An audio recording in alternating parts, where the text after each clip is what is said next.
guys, if you're wondering why I'm in a cave, it's because this is usually where I come to study for my ASE tests. Before every ASE test, especially the big advanced tests like the L1 and the L3, I usually like to come to a cave and just make peace with myself. I usually sit on that rock back there like you saw me sitting, and usually just zen out for a little bit, thinking about all the different CAN communication, brake pad squeal, steering axis inclination, acronym, all that kind of stuff usually just kind of comes to me when I'm in a cave.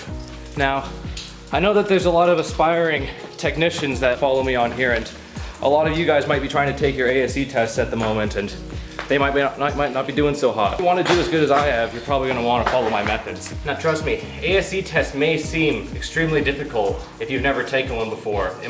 But oftentimes the idea of taking the test is actually a greater feat than actually taking the test. You psych yourself out. The questions on there are meant to trick you, but as long as you know that and you get through it, it won't be too bad.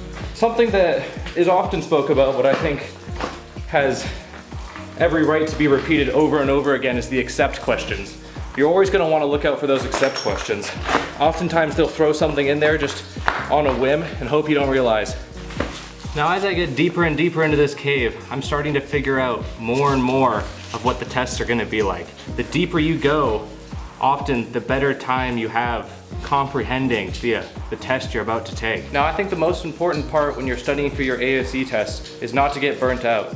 What I like to do is I like to have the practice ASE test licensed by ASE, a separate third-party ASE practice test, as well as YouTube open and the textbook we're using in class.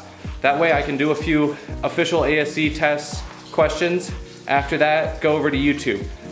Find the problems that you had a hard time with, and you can watch the videos on those, and maybe go to the third-party website and look at those tests, or then go to the textbooks and look at those tests. So you're constantly changing up your studying methods, so it's hard to get burnt out. You're going from a video to reading a textbook to taking a test, so it kind of cuts it into smaller little bite-sized pieces that are easy. I do think though, above all the study methods and tests you take, the easy ones, the hard ones, the most important part is to be in a cave.